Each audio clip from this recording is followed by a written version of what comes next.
नमस्कार दोस्तों, आज का टॉपिक है इंडियन इकोनॉमी यानी भारतीय अर्थव्यवस्था।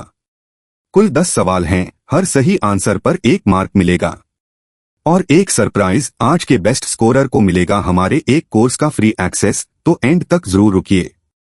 चलिए शुरू करते हैं। अब आता है सवाल नंबर 1 कि मैक्रो इकोनॉमिक्स क्लास 12 के ओपन इकोनॉमी और राजकोषीय प्रश्नों वाले अध्याय में चर्चित जीएसटी का अर्थ क्या है।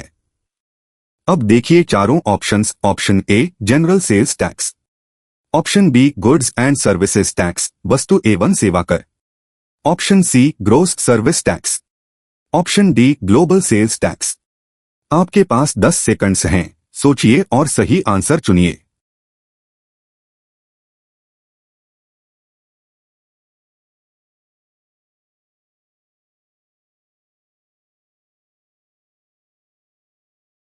तो इसका करेक्ट आंसर है ऑप्शन बी यानी गुड्स एंड सर्विसेज टैक्स, वस्तु एवं सेवा कर।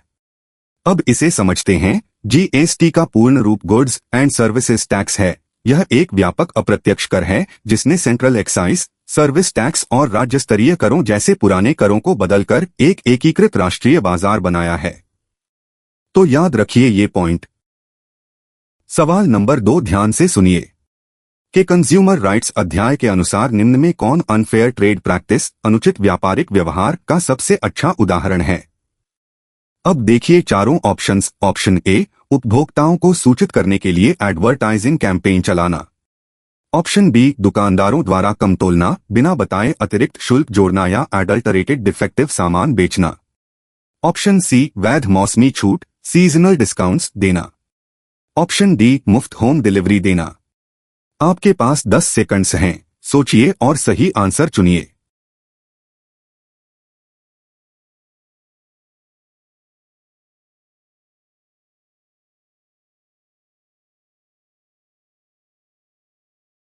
तो इसका करेक्ट आंसर है ऑप्शन बी यानी दुकानदारों द्वारा कम तोलना, बिना बताए अतिरिक्त शुल्क जोड़ना या एडल्टरेटेड डिफेक्टिव सामान बेचना।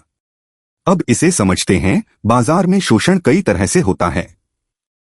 उदाहरण के लिए ट्रेडर्स कभी कभी अनफेयर ट्रेड प्रैक्टिसेस अपनाते हैं, जैसे कम तोलना, बिना बताए अतिरिक्त चार्जेस जोड़ना या एडल्टरेटेड डिफेक्टिव सामान बेचना। तो याद रखिए ये पॉइंट। अगला सवाल नंबर 3 कि माइक्रो इकोनॉमिक्स क्लास 12 के नॉन कॉम्पिटिटिव मार्केट्स अध्याय के अनुसार मार्जिनल रेवेन्यू एमआर किसे कहते हैं।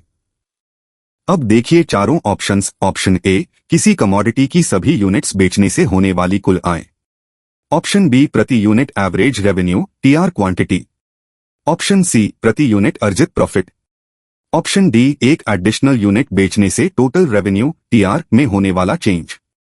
आपके पास 10 सेकंड्स हैं, सोचिए और सही आंसर चुनिए।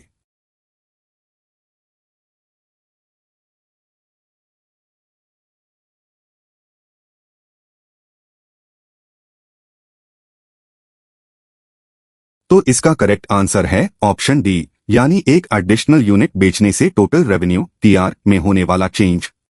अब इसे समझते हैं कि परिभाषा। एक एडिशनल यूनिट बेचने से टीआर में जो बदलाव होता है उसे मार्जिनल रेवेन्यू एमआर कहते हैं। किसी क्वांटिटी क्यू पर mister TR Q TR Q A quantity बढ़ने पर एमआर घटता है और रेवेन्यू मैक्सिमाइजिंग क्वांटिटी के बाद यह नेगेटिव भी हो सकता है। तो याद रखिए ये पॉइंट।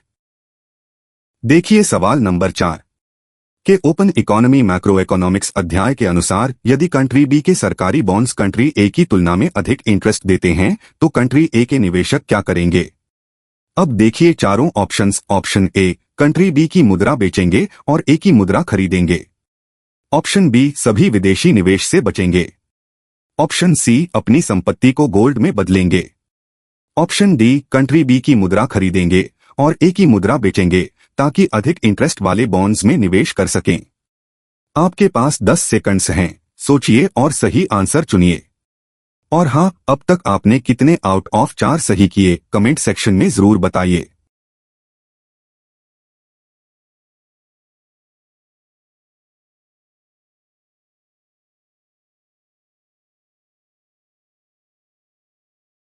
तो इसका करेक्ट आंसर है ऑप्शन डी यानी कंट्री बी की मुद्रा खरीदेंगे और ए की मुद्रा बेचेंगे ताकि अधिक इंटरेस्ट वाले बॉन्ड्स में निवेश कर सकें।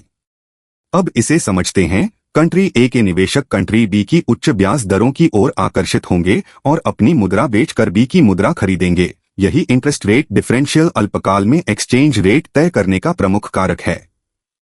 तो याद रखिए ये पॉइंट। चलिए सवाल नंबर 5 देखते हैं। किसने एंटाइटलमेंट्स की अवधारणा द्वारा फूड सिक्योरिटी में एक नया आयाम जोड़ा कि फूड सिक्योरिटी उस पर निर्भर है जो व्यक्ति उत्पादित कर सकता है या बाजार में विनिमय कर सकता है, साथ ही राज्य प्रदत्त आपूर्ति। अब देखिए चारों options. Option A Amartya Sen, option B Adam Smith, option C Manmohan Singh, option D MS. Swaminathan. आपके पास 10 सेकंड्स हैं, सोचिए और सही आंसर चुनिए।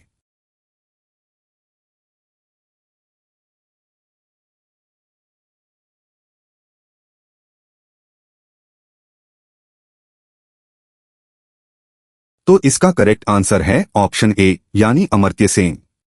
अब इसे समझते हैं। अमर्त्य सेन ने फूड सिक्योरिटी में एक नया आयाम जोड़ा और एंटाइटलमेंट्स की धारणा प्रस्तुत की कि व्यक्ति क्या उत्पादित कर सकता है, बाजार में क्या विनिमय कर सकता है और राज्य या समाज से क्या मिलता है, इन सब का योग। इससे फूड सिक्योरिटी पर बहस केवल अवेलेबिलिटी से आगे बढ़ी।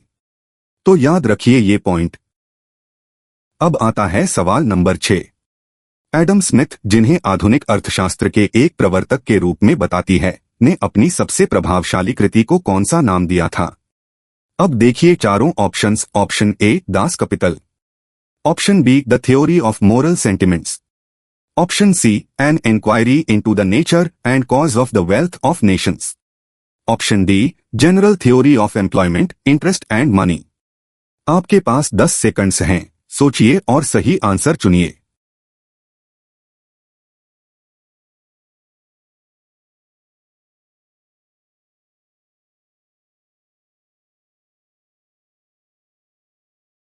तो इसका करेक्ट आंसर है ऑप्शन सी यानी an inquiry into the nature and cause of the wealth of nations. अब इसे समझते हैं। आधुनिक अर्थशास्त्र के पुरोधाओं में से एक एडम स्मिथ ने अपनी सबसे प्रभावशाली कृति को नाम दिया an inquiry into the nature and cause of the wealth of nations. 1776 में प्रकाशित यह पुस्तक क्लासिकल पॉलिटिकल इकोनॉमी की नींव है। तो याद रखिए ये पॉइंट। सवाल नंबर 7 ध्यान से सुनिए कि एनवायरनमेंट एंड सस्टेनेबल डेवलपमेंट अध्याय के अनुसार कौन सा जीव समूह रैट्स, माइस और अन्य पेस्ट्स पर शिकार करके बायोपेस्ट कंट्रोल में सहायक बताया गया है? अब देखिए चारों ऑप्शंस। ऑप्शन ए स्नेक्स, साथ में आउल्स, पीकॉक्स और लिजर्ड्स, ऑप्शन बी लायंस और टाइगर्स, ऑप्शन सी काउस और बफलोस, ऑप्शन डी डियर और एंटेलोप्स। आपके पास 10 सेकंड्स हैं, सोचिए और सही आंसर चुनिए।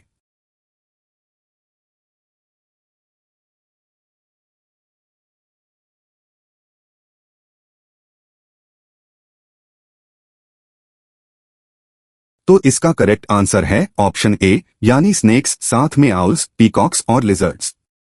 अब इसे समझते हैं। स्नेक्स रैट्स, माइस और अन्य पेस्ट्स पर शिकार करने वाला प्रमुख समूह है। इसी प्रकार आउल्स, पीकॉक्स जैसे पक्षी और लिजर्ड्स भी पेस्ट नियंत्रण में सहायक हैं। हमें इनका महत्व समझकर इन्हें बचाना चाहिए। तो याद रखिए ये पॉइंट। अगला सवाल नंबर 8 के ग्लोबलाइजेशन अध्याय के अनुसार ब्रांड विस्फोट से पहले इंडियन रोड्स पर मुख्यतः कौन सी 2 कार ब्रांड्स हावी थीं? अब देखिए चारों ऑप्शंस। ऑप्शन ए मारुति और हुंडई, ऑप्शन बी एम्बेसडर और फिएट, ऑप्शन सी टाटा और महिंद्रा, ऑप्शन डी BMW और मर्सिडीज बेंज। आपके पास 10 सेकंड्स हैं, सोचिए और सही आंसर चुनिए। और दोस्तों, यहां तक का आपका स्कोर क्या रहा? आउट ऑफ 8 में कितने सही? कमेंट्स में शेयर कीजिए। बेस्ट स्कोरर को फ्री कोर्स मिलने वाला है, याद रखिए।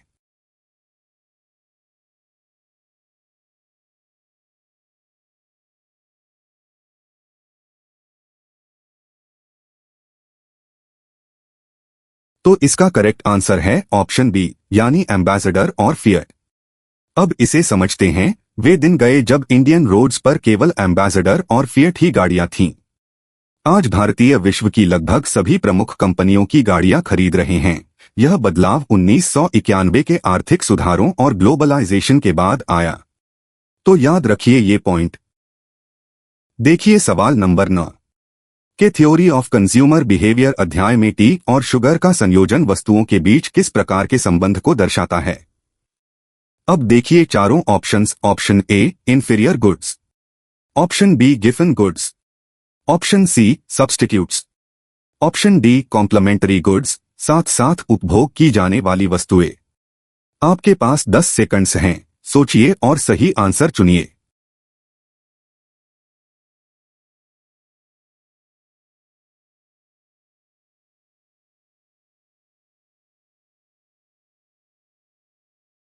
तो इसका करेक्ट आंसर है ऑप्शन डी, यानी कॉम्प्लीमेंट्री गुड्स, साथ साथ उपभोग की जाने वाली वस्तुएं। अब इसे समझते हैं। जो वस्तुएं साथ साथ उपभोग की जाती हैं उन्हें कॉम्प्लीमेंट्री गुड्स कहते हैं। उदाहरण टी और शुगर, शूज और सॉक्स, पेन और इंक। कॉम्प्लीमेंट्स में एक वस्तु की मांग दूसरी की कीमत के विपरीत दिशा में चलती है। तो याद रखिए ये पॉइंट। चलिए सवाल नंबर 10 देखते हैं कि मार्केट एक्विलिब्रियम अध्याय में परफेक्ट कंपटीशन, फ्री एंट्री और एग्जिट के साथ के अंतर्गत लॉन्ग रन मार्क प्राइस किस स्तर पर स्थिर होती है। अब देखिए चारों ऑप्शंस। ऑप्शन ए वह स्तर जहां हर फर्म को सुपर नॉर्मल प्रॉफिट मिले। ऑप्शन बी वह स्तर जहां मौजूदा फर्म्स घाटे में हों पर नई फर्म्स फिर भी आती हों। ऑप्शन सी फर्म्स के मिनिमम एवरेज कॉस्ट के बराबर स्तर जहां हर फर्म नॉर्मल प्रॉफिट कमाती है। ऑप्शन डी केवल सरकारी विनियमन रेगुलेशन द्वारा निर्धारित स्तर। आपके पास 10 सेकंड्स हैं, सोचिए और सही आंसर चुनिए।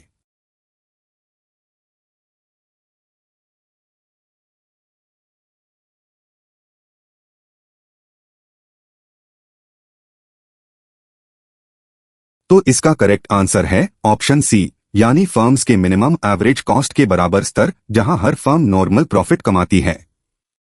अब इसे समझते हैं। फर्म्स का फ्री एंट्री और एग्जिट यह सुनिश्चित करते हैं कि मार्क प्राइस हमेशा मिनिमम एवरेज कॉस्ट के बराबर होगी। इस स्तर पर हर firm normal profit, zero economic profit कमाती है। मिनेसी से ऊपर हो तो नई फर्म्स आती हैं, नीचे हो तो बाहर जाती हैं। तो याद रखिए ये पॉइंट। तो दोस्तों आज की क्विज यहीं खत्म होती है। Mention your score in the comment section और the best scorer overall will get access to a course। तो अपना स्कोर कमेंट में जरूर लिखिए। आउट ऑफ 10 में कितने सही हुए। वीडियो पसंद आई तो लाइक, शेयर और चैनल को सब्सक्राइब कर लीजिए। मिलते हैं कल नए टॉपिक के साथ।